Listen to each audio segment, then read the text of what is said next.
Olá, estudantes do ensino fundamental. Sejam todos muito bem-vindos à nossa aula de número 59 do Laboratório de Ciências. Sou o professor Celso e no nosso experimento de hoje não é bem um experimento, hoje é uma atividade prática. Uma atividade para você fazer quando você for estudar para avaliação ou quando você estiver com tempo livre na sala de aula, vocês quiserem praticar com a primeira lei de Mendel.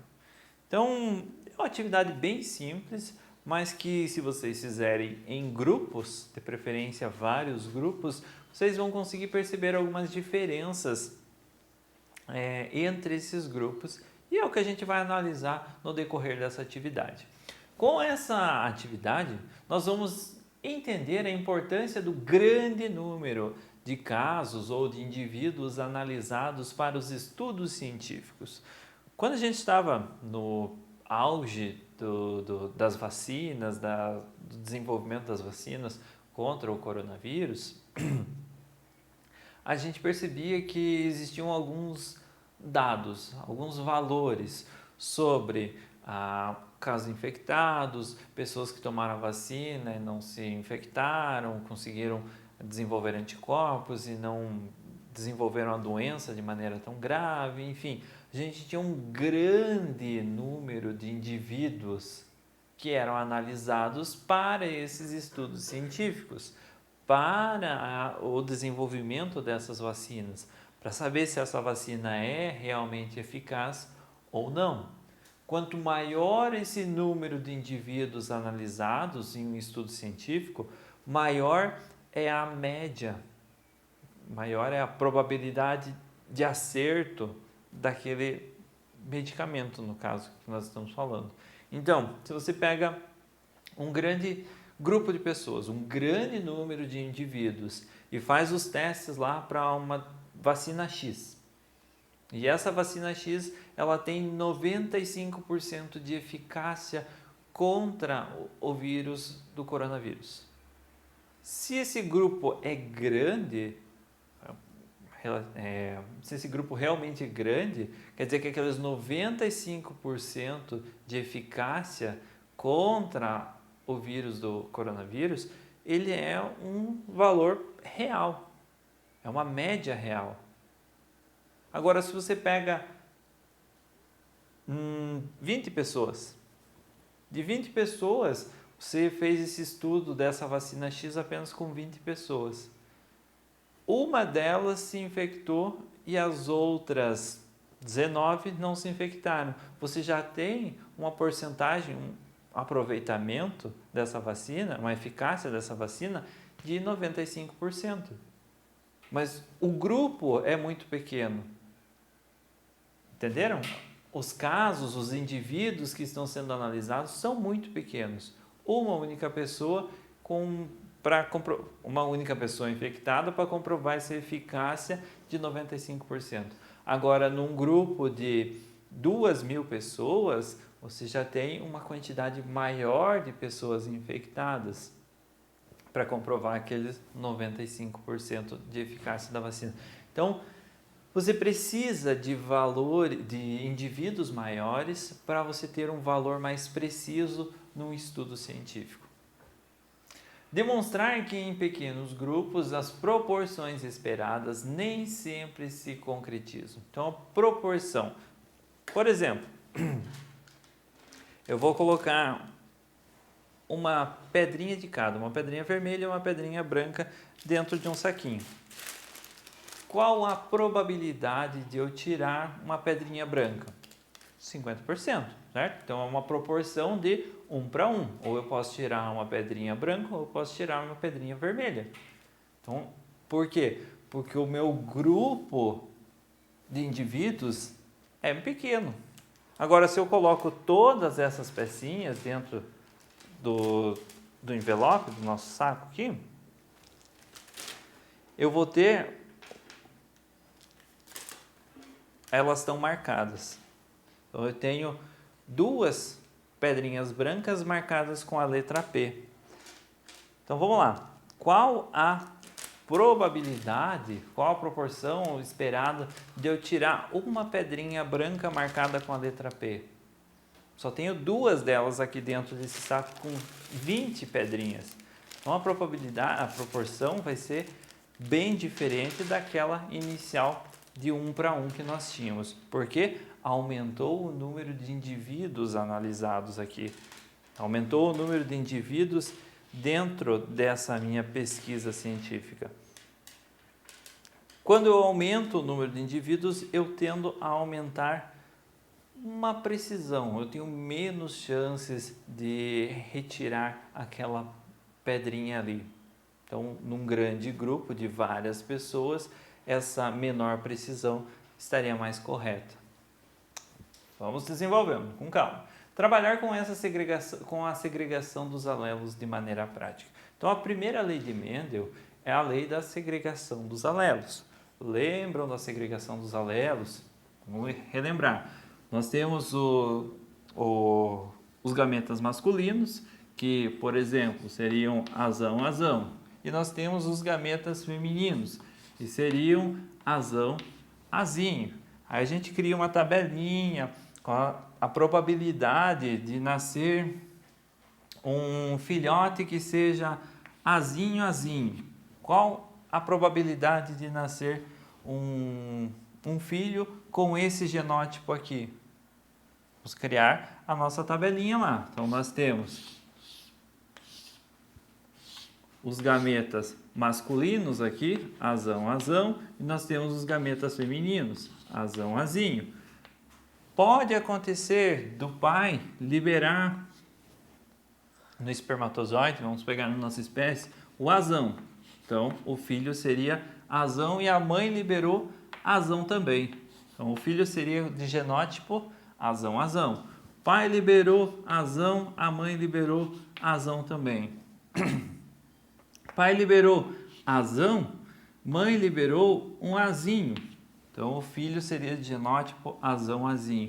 Pai liberou azão, mãe liberou azinho.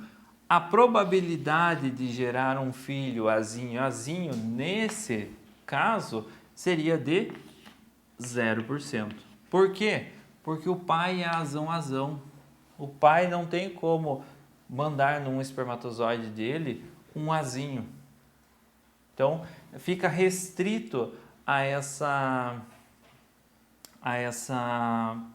tabela aqui, a essa segregação dos alelos. Os espermatozoides do pai vão ser ou azão, e só. Os óvulos da mãe vão ser azão ou azinho, e só. Mas só vai um deles para cada filho, para cada feto ser desenvolvido, tá certo? Enfim, vamos lá. Os objetivos dessa nossa atividade são trabalhar com a segregação dos alelos de maneira prática e didática e entender que quanto maior a amostragem em uma pesquisa científica, maior a precisão nas proporções esperadas ou obtidas. Então, a precisão na proporção. Aqui a gente fez uma única distribuição dos alelos dos pais para descobrir a proporção dos alelos dos filhotes, os possíveis genótipos desses filhotes. E a gente descobriu que 50% vai ser de genótipo azão, azão. E outros 50% vão ser de genótipo azão, azinho. Essa é uma proporção que a gente encontrou. Agora nós queremos ver na prática se isso se aplica. A gente vai fazer a distribuição, por exemplo, azão vai ser representado pela cor vermelha, azinho vai ser representado pela cor branca. A gente vai colocar nos saquinhos lá e vamos aleatoriamente escolher 2 pecinhas. Como se fosse um alelo azão e um alelo azinho. Qual vai ser a proporção que nós vamos encontrar aqui nesse nosso experimento? Vamos com calma para desenvolver essas proporções esperadas. A proporção que nós esperamos é que seja 50% azão e 50% azão-azinho. Será que é isso que nós vamos obter aqui? Então, a gente vai desenvolvendo. A primeira lei de Mendel explica a transmissão de muitas características em várias espécies de plantas e animais, mas muitas vezes o seu entendimento se torna nebuloso. Através desse experimento, em grupos de preferência, vamos deixar mais palpável e prático a segregação dos alelos descrita por Mendel. Para isso, nós vamos precisar de 2 sacos de papel opaco, então, 2 sacos desses de pão encontrado em panificadora, enfim, e 12 peças de jogo de damas brancas e 12 peças de jogo de damas pretas do mesmo tamanho. Nesse caso não tem as peças pretas, mas temos as peças vermelhas aqui que vão substituir as peças pretas. Certo? Em um dos sacos de papel deve estar escrito gametas masculinos, então nós temos aqui gametas masculinos, e no outro gametas femininos. Cada saco deverá conter 6 peças da cor preta e 6 peças da cor branca. Então a gente vai separar 6 peças da cor preta, 6 peças da cor branca e a gente já vai montar aqui. Sem olhar o conteúdo do primeiro saco, um dos estudantes do grupo retira uma peça de seu interior. Outro retira uma peça do outro saco, também sem olhar. Não precisa necessariamente fazer de maneira um a cada. Você pode fazer individualmente, não precisa fazer em grupo, no caso, essa atividade. Então, aqui nesse primeiro saco, 6 peças da cor branca e 6 peças da cor preta, vamos chamar assim, vermelho, preto.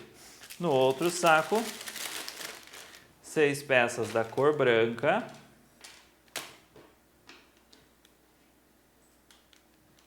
e 6 peças da cor vermelha. Eu já vou juntar aquela que está no chão lá. Mas vamos explicar como é que vai funcionar primeiramente. Então, sem olhar o conteúdo do primeiro saco, um dos estudantes do grupo retira uma peça do interior e o outro retira a peça de outro. Então, retirei uma desse saco e retirei outra desse saco. Quer dizer que essa peça preta, essa peça vermelha, ela vai contar como um alelo azão. Essa peça branca vai contar como um alelo azinho. O primeiro cruzamento realizado entre esses dois indivíduos sacos de papel opaco foi que elas resultaram num filhote com genótipo azão-azinho. Então, é o primeiro cruzamento realizado por esses dois indivíduos. Aí nós retornamos as pecinhas, retiramos elas novamente e vamos marcando até um total de 30 vezes esse procedimento. Por fim, é anotado em uma tabela a cor de cada peça retirada e as duas peças devem ser devolvidas aos respectivos sacos.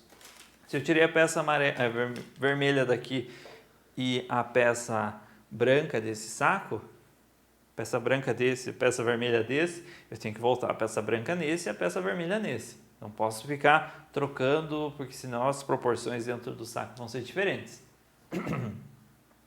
E o processo deve ser repetido 32 vezes. Para facilitar os próximos passos, devemos entender que cada peça representa um gameta, masculino ou feminino, mas as peças pretas representam alelos dominantes azão e as peças brancas representam alelos recessivos azinhos. Então, vamos dar uma pausa no vídeo aqui, eu vou fazer essas anotações aqui no quadro, dessas 32 vezes, e aí a gente retorna com os resultados, certo?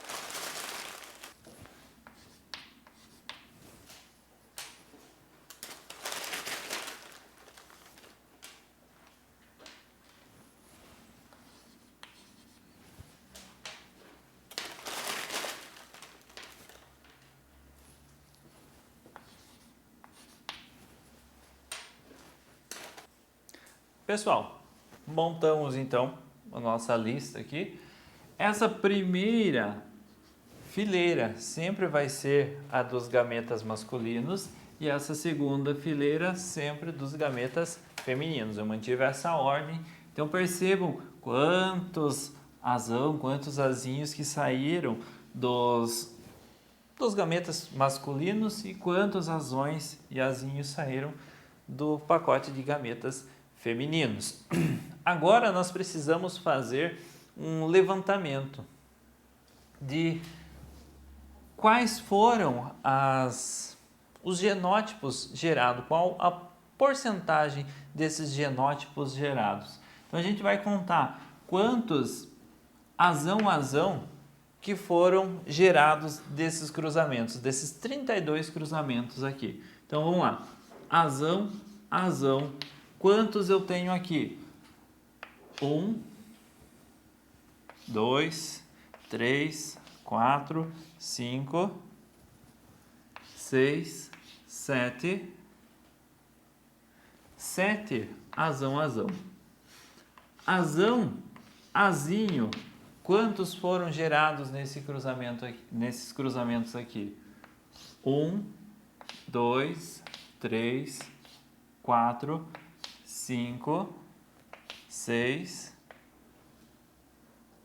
7, 8, 9, 10, 11, 12, 13, 14, 15 azinho.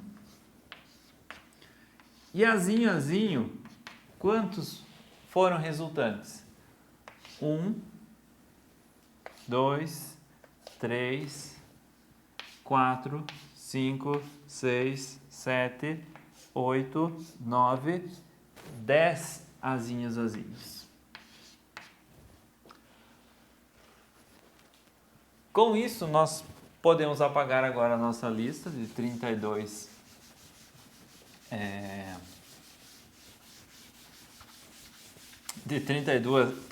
cruzamentos que nós fizemos.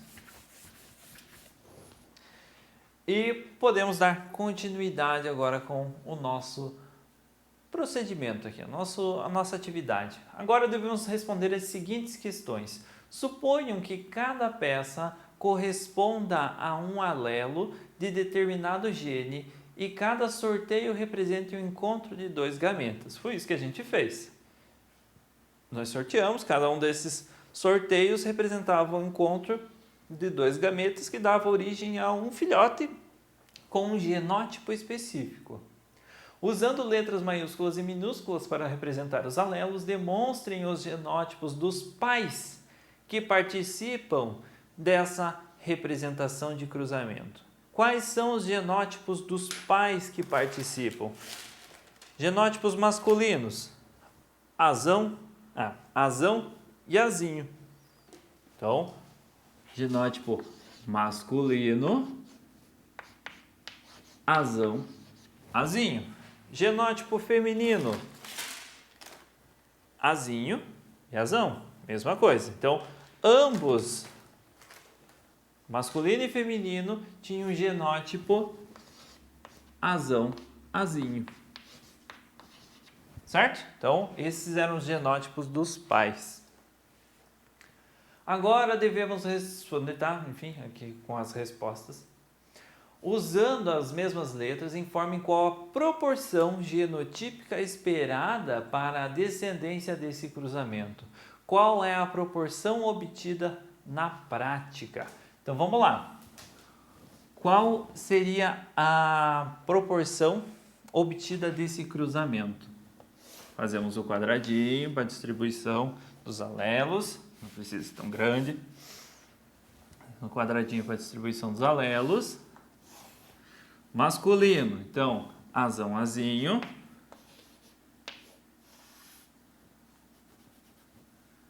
Feminino, azão, azinho também. Faz os cruzamentos, como a gente já aprendeu. Azão, azão, azão, azinho, azão, azinho, azinho e azinho. Qual a proporção que nós obtivemos aqui? azão apareceu 1/4 de vezes. Azão. Azinho apareceu 2/4 de vezes. Ou seja, em metade dos cruzamentos realizados. Aqui apareceu em 25%. Aqui apareceu em 50%. Mesma coisa. Azinho apareceu também em 1/4 das vezes ou 25% das vezes, certo?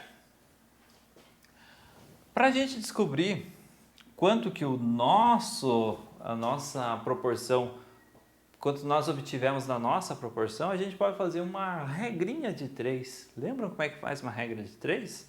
Regra de 3 funciona da seguinte forma. Nesse caso, nós precisamos determinar o nosso 100%. Quanto que é o nosso 100%? Nosso 100% vai ser 10 mais 15 mais 7, ou seja, 32. 32 vai ser igual a 100%. 7 equivale a x%. Vamos fazer o cálculo. 7 vezes 100, 32 vezes x.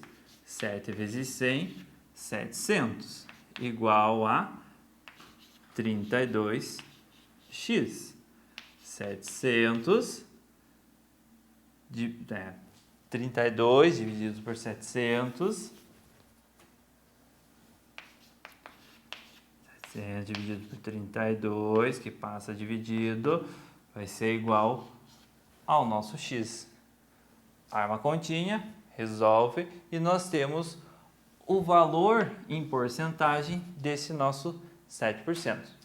Vamos só dar uma pausa, terminar de fazer essa regrinha de 3 dos nossos 3 casos aqui e nós já retornamos. Pessoal, feito aqui então, aí nós temos a nossa comparação. A proporção esperada era que de azão desse 25%. A que nós obtivemos foi de 22%. Proporção esperada para azinho era de 50%. Que nós obtivemos no nosso cruzamento, 47%. Proporção esperada para azinho, 25%. Nós obtivemos 31% de azinho. Então, bem fora desse nosso esperado, da proporção esperada. Isso por quê? Porque nós tínhamos poucos cruzamentos. A gente realizou só 32 cruzamentos. Se a gente fizesse mais de 100 cruzamentos, mais de 200 cruzamentos, nós iríamos nos aproximar cada vez mais dessa probabilidade aqui. Quanto maior a quantidade de cruzamentos nós fizéssemos aqui, mais próximos nós estaríamos dessa probabilidade, dessa esperado, certo? Dessa proporção esperada. Aí tem outras questões para a gente resolvendo e respondendo também, analisando. Como, por exemplo, qual a proporção fenotípica esperada? Isso é, quantos são os indivíduos com a característica dominante e quantos têm a característica recessiva? Qual a proporção fenotípica obtida? A esperada, então, era que 3/4 fossem dominantes, ou seja, dominante seria igual a 75%. E o que nós obtivemos? Que os dominantes são igual a 69%. Então, foi abaixo a quantidade de indivíduos dominantes com relação aos recessivos. Então, a partir daí, a gente vai fazendo essas observações e trabalhando com a proporção. Por que teve essa variância? Porque aqui nós estamos falando do fenótipo. Fenótipo seria a característica manifestada. Nesse caso, os alelos com essa característica dominante vão manifestar ela. Aqueles que estiverem com a característica recessiva precisariam só azinho, precisariam de 2 alelos recessivos para manifestar essa característica.